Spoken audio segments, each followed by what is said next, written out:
Wherever there are shadows, there are people ready to kick at the darkness until it bleeds daylight. This is Bleeding Daylight with your host, Rodney Olson. Welcome. Links to connect with us through Facebook, Instagram and Twitter are available at bleedingdaylight.net. Please share this and other episodes with others and consider leaving a rating and review wherever you listen to podcasts. I'm talking to two people today who walked across their nation. They have an incredible story to tell, and I'll introduce you in just a moment.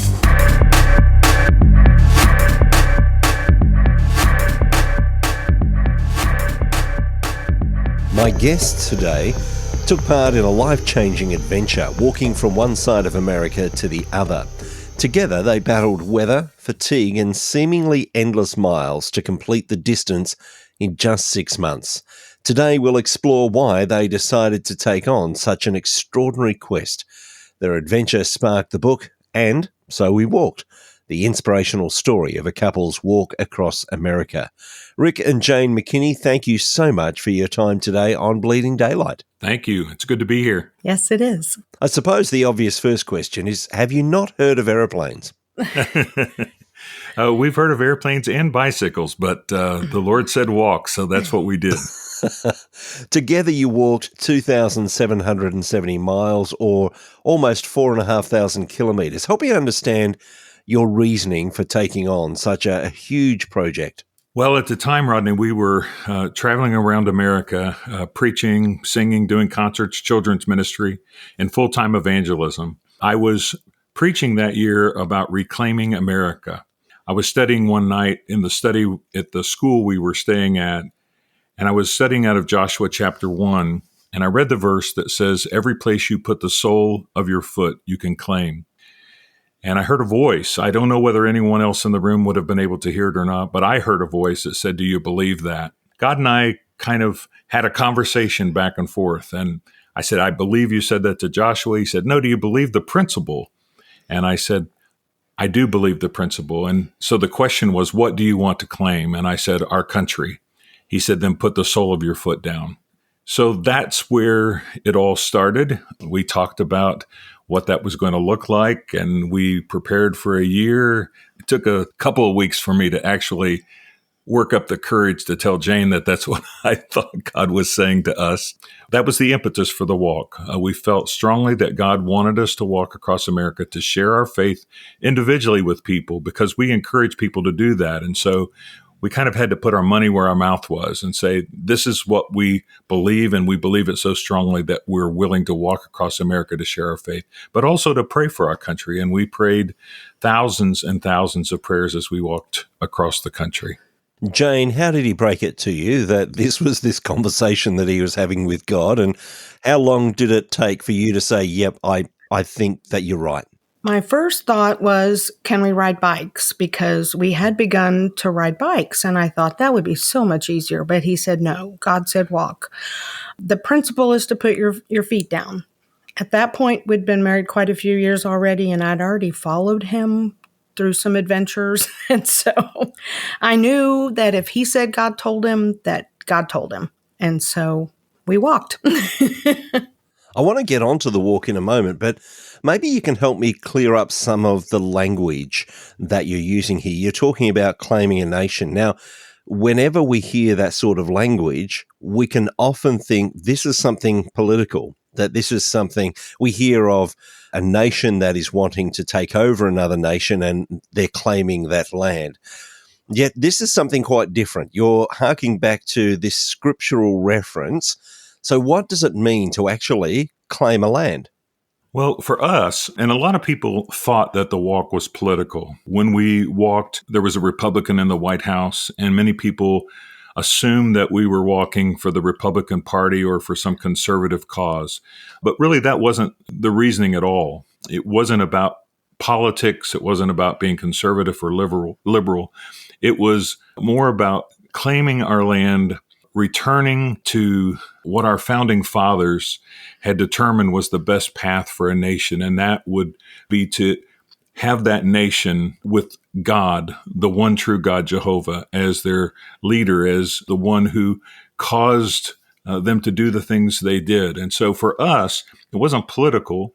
It was moral in a sense, because one of the things we were sharing with as we walked across the country was the need for our country to return to the morals and the values of our forefathers, things that were absolute. We had come into this postmodern era where there were no absolutes. Nothing was absolutely right or absolutely wrong. And that's not what we believe the Bible teaches. We believe the Bible teaches that there are absolutes, and we wanted to make that stand and make that claim that this is a nation whose God needs to be the Lord. And the promise of Scripture is that when He is the Lord of your land, He blesses the land, He protects the land, He takes care of the land. And so that's what we were doing. We weren't trying to claim it politically or claim land like an aggressor might do with a neighboring country, but we were trying to claim the spiritual atmosphere of our nation for the Lord.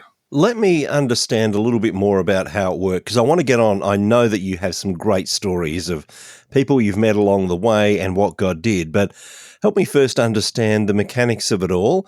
Is it just that you started walking and then you got to the other side eventually after many days and you just stopped? Or what was the process like each day? We were already traveling, and so we owned our own motorhome.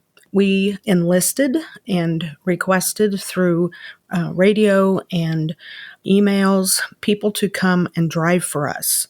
We were on several radio stations before, and people volunteered. People we met in churches.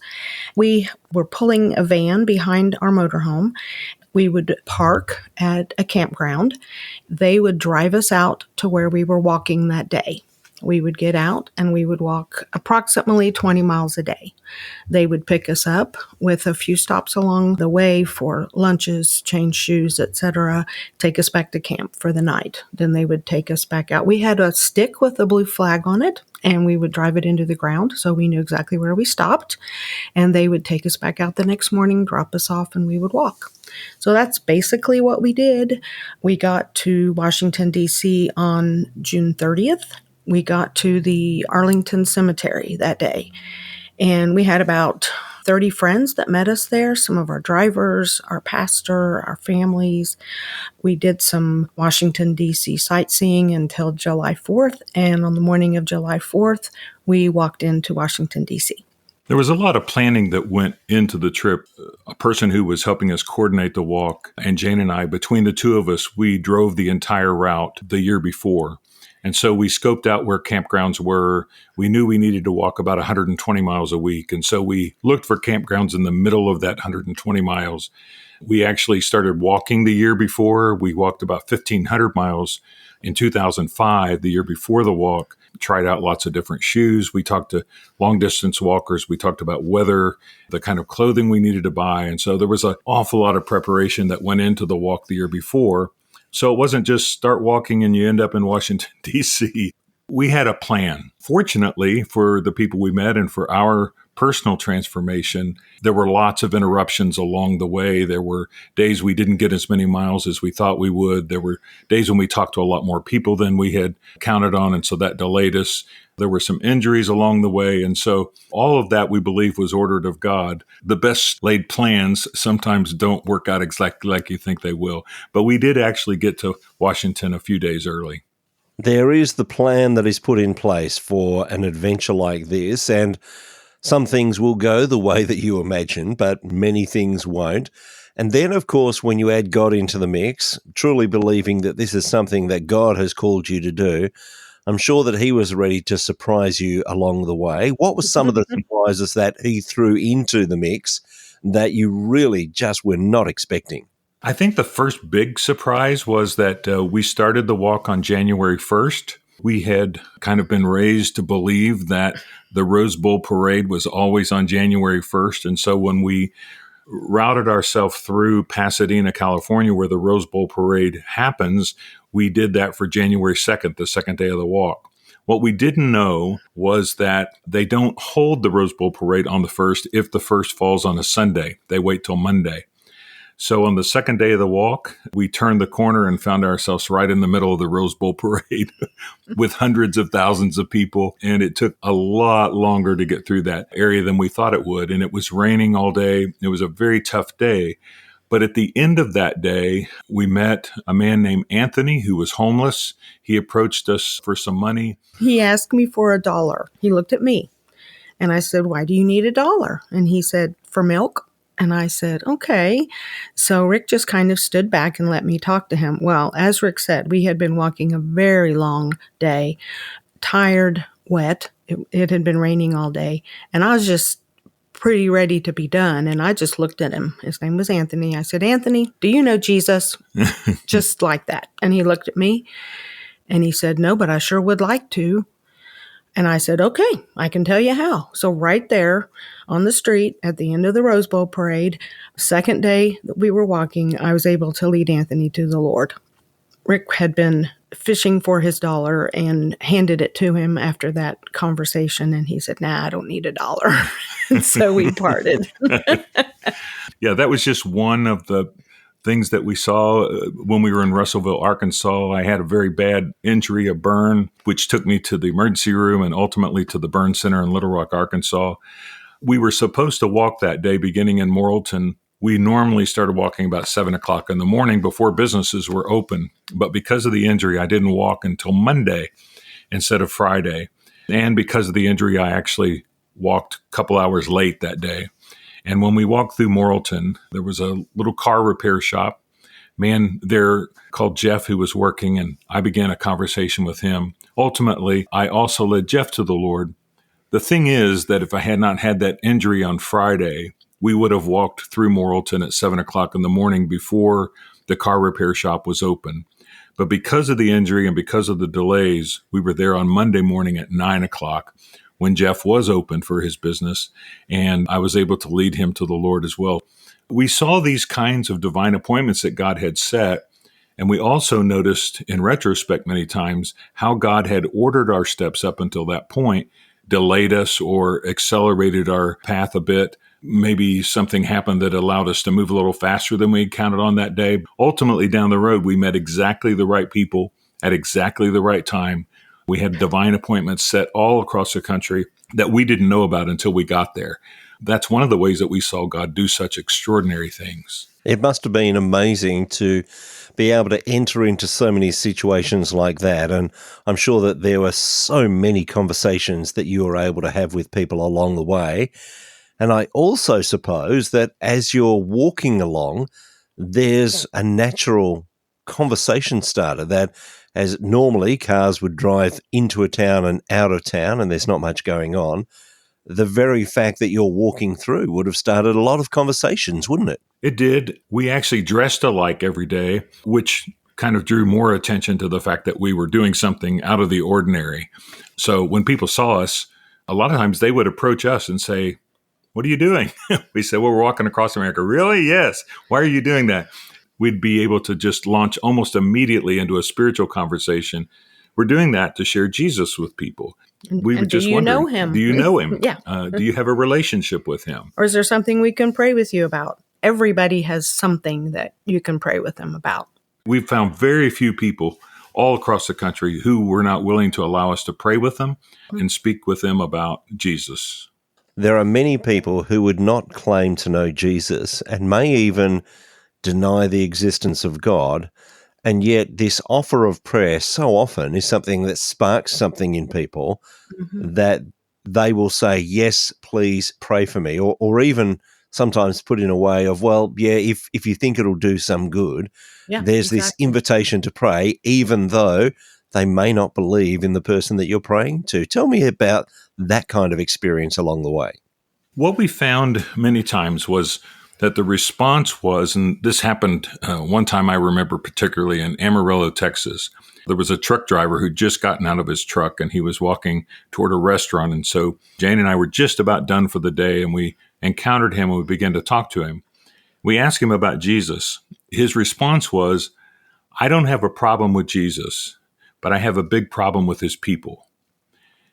We found that kind of response to be fairly prevalent. It's not that most people have a problem with God or that they have a problem with the idea or the concept of Jesus, nearly as much as it is the fact that they've been hurt or wounded by someone who claims to know him or have a relationship with him. And we found that to be so unfortunate. We also found it to be kind of affirmed over and over because we got such great responses practically everywhere we went, except churches. We would knock on the doors of churches many times if we had a few minutes extra and just ask the pastor or the person who was there, is there anything we could pray with you about or pray for the church about? And many times the response we got from the churches was rude. Many times the churches would just say, we don't want anything to do with what you're doing. When Christians or church people act that way, you can understand why people have a problem. They think they have a problem with Jesus, but what they really have is a problem with his people or his church. I was really surprised at the responses from the churches. There were, like he said, very few people on the street, on the roads, shunned us. We did have a few that just said, I don't want to talk, leave me alone. But it was just amazing the amount of people who were open. You meet a stranger on the street and you just start talking, and you would think they would be about their own business. But it was amazing to me how many people actually stopped and talked to us. Mm-hmm. And again, that was just God. He just ordered our steps and planned the encounters. I mean, we had people, we met strangers that as soon as they heard what we were doing, they wanted to go with us. This one woman in California, she said, I'll be back. And she went home and she said, I have a van and a mattress. I can go with you. And she came back and she said, well, my husband won't let me go, but I'll be praying for you. It was amazing how the walk resonated with people along the way. They agreed with what we were doing. They agreed to pray for us and with us as we went. We also had great support back home. We had most of the churches in our community in Harrison, Ohio, would meet every week and pray for us. And then at the end of their prayer meeting, they would call us on the road and ask us if there was anything specific we needed, or they had helped us raise a lot of the financial support. That was also a great comfort to us. By the way, we were never afraid of people. We had been warned many times, you should be afraid of this neighborhood or that neighborhood, or don't go here, or don't go there.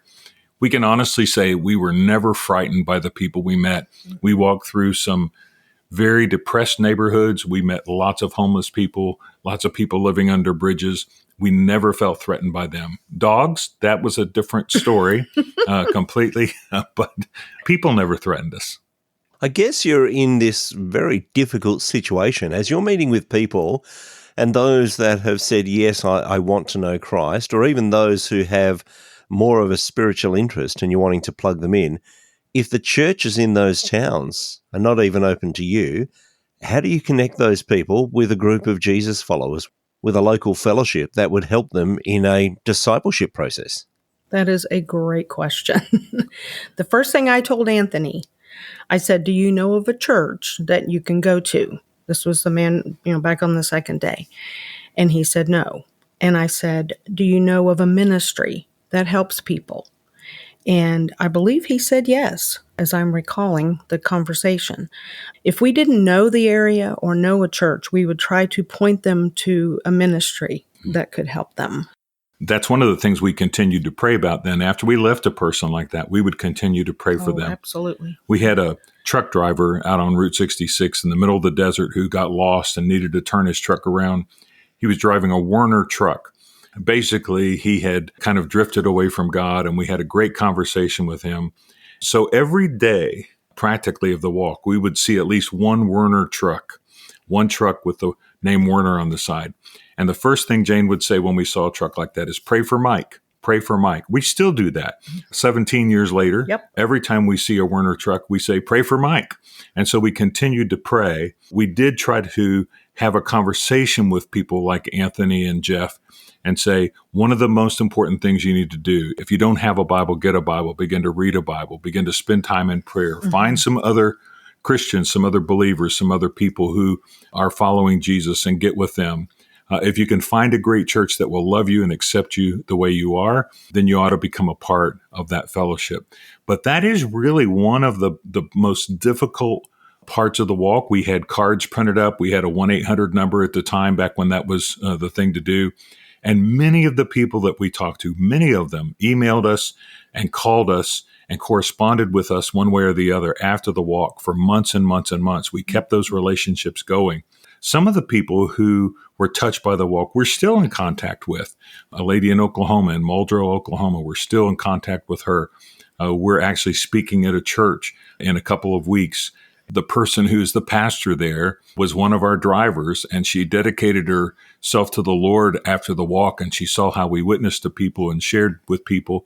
And she went back and became a NASCAR chaplain, and now she's a pastor of a church.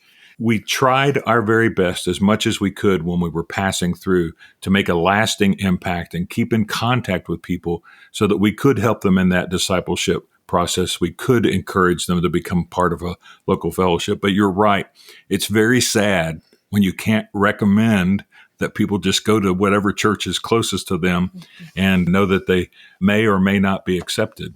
I'm wondering what the walk was like, not only for those that you met, and I know that there are plenty of other stories, and if people grab hold of that book, then they're going to read a whole lot more of those stories and a lot more detail about the walk and its effect. But what about for you personally and together as a couple? How did that change things for you? Physically, it was much more demanding than we had ever imagined. We were not and are not athletes. Even though we had trained over 1,500 miles the year before, when you start walking 20 miles a day, every day, it's hard. So we both had feet issues. The rain didn't help on the second day. We had blisters. We were tired. Rick would say that, would get up in the morning and he would look at me and he'd say, "You don't have to go today." And I said, "Yes, I do. Quitting is not an option. We are doing this." And we walked together every step of the way. Some people thought maybe we tag teamed, like I would rest and he would walk, or he would. No, we walked every step together. I'll be honest with you, out in the desert where there's nobody, we talked a lot to God and we talked a lot to each other. We've been together a long time. Next year, Rodney will celebrate our 50th anniversary. We're used to talking to each other and we're good at it. Some people say, my husband and I couldn't even spend a day together, much less 6 months. Well, we can. And that's God too. I think for us, the transformation, the real transformation that happened, obviously happened in people we met, people we talked to, people that came to Christ as a result of the walk. But the real transformation that we like to talk about is the change that took place in us. We thought that the walk, when we started, was about the steps. What we found out along the way was that it was more about the stops than the steps. Every time we stopped and talked to someone at a bus stop or somewhere else where they happened to be standing, or passed them on the street and began a conversation, each one of those conversations transformed us and changed us. One of the things we prayed before the walk began was that God would give us the eyes of Jesus, that we would see people the way Jesus saw people.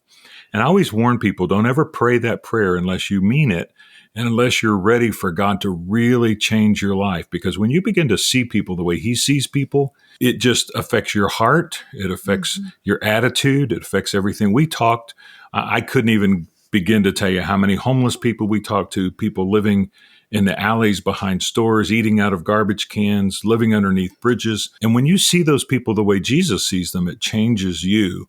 Our concern, our attitude about people changed. We met every kind of person that you can conceive of. We walked through 5 Native American reservations. We walked through major cities, inner cities. We walked through communities that were predominantly African American. As a matter of fact, some of the best responses we got were in those African American communities.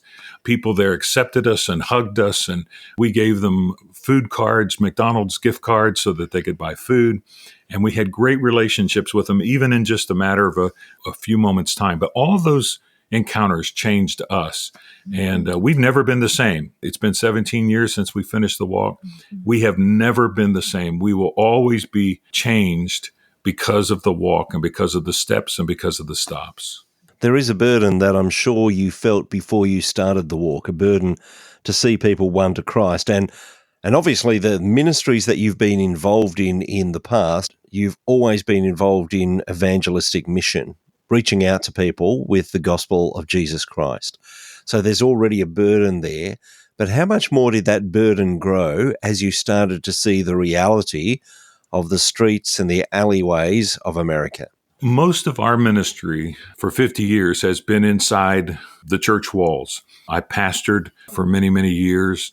And so most of the people that you encounter inside the four walls of the church are either already believers or they have some interest in spiritual things, and that's why they're there.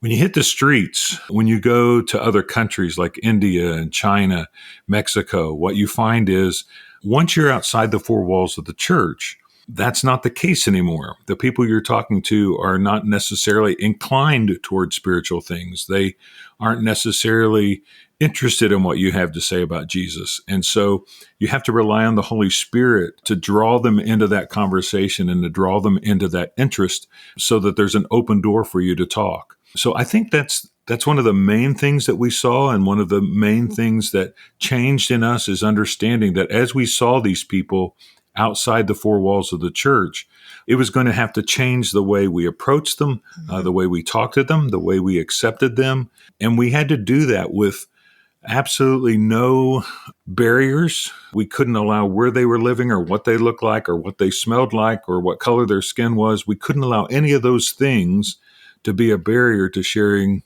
the gospel. And I think that's one of the transformations that took place in us, was realizing the value of every single person, and that every single person has an eternity to face. And if we don't share Jesus with them, we're not sure anybody else will. So it put an impetus on us to do something that was monumental, that had eternal consequences. And therefore, that became the first priority of every step that we took, was finding the people who God was leading us to talk about Christ. As you say, the walk was around 17 years ago that you finished. How do you continue to stoke the fire of that burden for the unreached? We have done a lot of things in those 17 years. One of the first things we did when we came back from the walk was we started a ministry for the homeless. We talked to our church. We began to gather items that homeless people might need. And then we began to have days when we would go to places where we knew people who were homeless congregated, and we would put up posters the day before. We're going to be here tomorrow with food. We'll be here tomorrow with clothing, with underwear, with socks, with winter clothing, whatever the season was and whatever the need was going to be. And we would take people from our church and set up tables, and there would be hundreds of homeless people who would come. We've also started doing a lot of things over the last 17 years where we tried to move the church outside of the walls of the church to become a church without walls, reaching college students, reaching children in the community, going into subsidized government housing for people who are in need. We have gone there rather than expecting them to come to the church. Those are some of the ways that we've continued to engage in that evangelistic fire that God put in our heart during the walk. I know it sounds amazing because 17 years is a long time, but that fire has never gone out. It has never dwindled. And we've faced a lot of difficulties in those years, some health issues and some other things, but God has continued to burden our hearts for those who need Jesus. And that is the priority of our life. And there are ways that everyone can do that. You don't have to have a ministry. You don't have to be a pastor. You don't have to go to downtown wherever and set up a food distribution. You can ask your waitress at the table that's serving you what you can pray with them about. We did that what day was that? One day last week. Mm-hmm. We were both very burdened for this girl that was our server. And we just said, what can we pray for you about? And man, did she just open up. She just gushed. She had been in foster care. She was struggling with her parents. She was struggling financially. And Rick just went out to the car and got her a book. And we signed it over to her, and we prayed with her right there in the restaurant. I mean, you can do that. People can do that. You don't have to be Rick and Jane walking across America. I can imagine that there's many people listening at the moment that, as you say, they're wondering about how they can get outside the walls of the church. Maybe they don't have the courage to open up that conversation just yet. Are there any other small steps that they can take that are going to bring them closer to that opportunity to open those conversations? There's a lot of steps. I've just written a small booklet, and I'm writing the rest of the book. It'll be coming out soon, called Sharing Jesus. And the first part is called Sharing Jesus Without Saying a Word.